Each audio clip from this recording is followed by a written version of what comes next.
तुम्हाला माहित नसेल म्हणून मी तुम्हाला सांगतो, यातलं नवी मुंबईचं विमानतळ हे सोडलं तर गौतम अडानीने या देशामधलं एकही विमानतळ बांधलेलं नाही. दुसऱ्यांनी बांधलेली, दुसरे चालवत असलेली विमानतळं गन पॉइंट वरती स्वतःकडे घेतली.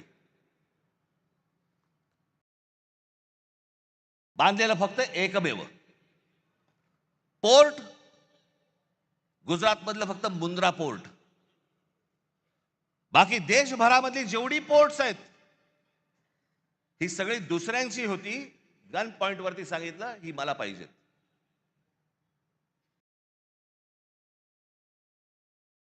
एक इथलं विमानतळ, एक पोर्ट सोडून या माणसाचं स्वतःचं काही नव्हतं.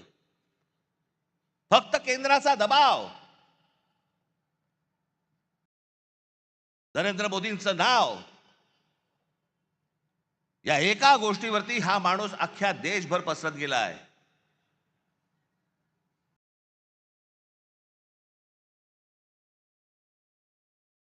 उद्या जर ही पोर्ट बंद झाली, तुमचा व्यापार ठप्प. उद्या देशामधली वीज निर्माण करणारा हा गौतम अडानी, उद्याने वीज बंद केली, तुम्ही अंधारात सगळे. तक्रार कोणाकडे करायची?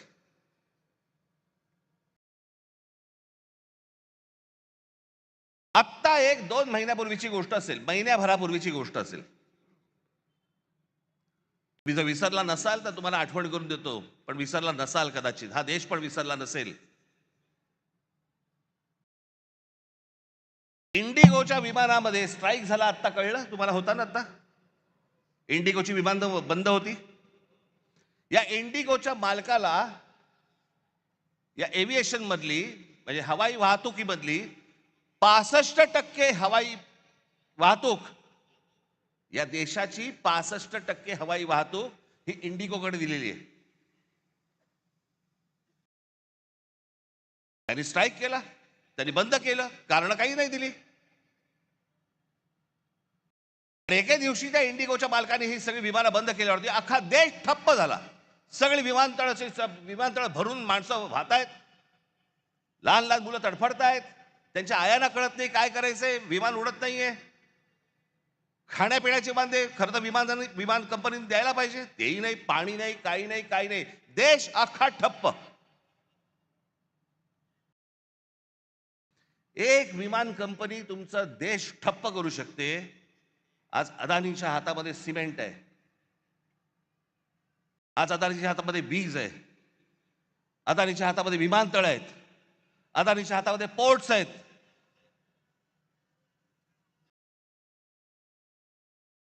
लोखंडाचे व्यापार, म्हणजे सगळं. म्हणजे उद्या हे जर समजा सिमेंटचे समजा करायला लागले, भाव वाढवायला लागले, तुमच्या घरांच्या किमती वाढत जाणार.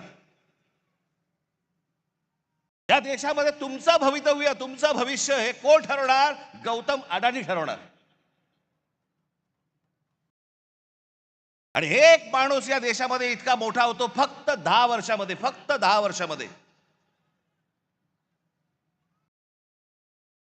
2014 ते 2025 11 वर्षात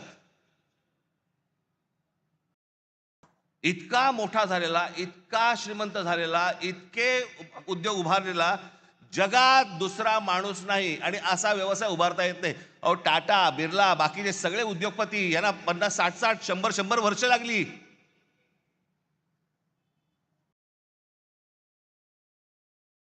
काल महाराष्ट्राचा नकाशा दाखवला, त्याच्यामध्ये सगळं दाखवलं की महाराष्ट्रामध्ये कशा प्रकारच्या गोष्टी होत आहेत.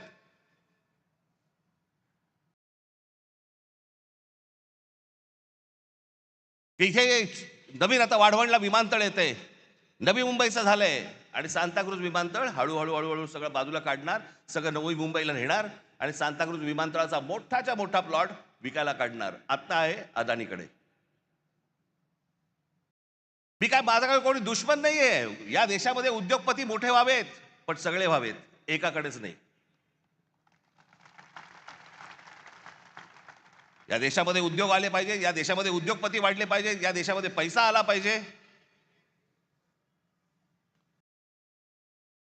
उद्या उद्योग आल्यानंतर रोजगार निर्माण होतो. या देशामधले अनेक तरुण आहेत, तरुणी आहेत, यांना नोकऱ्या मिळतात, त्यांची घरं उभी राहतात. मी उद्योगपतीच्या विरोधातला माणूस नाहीये, पण एकाच उद्योगपतीवरती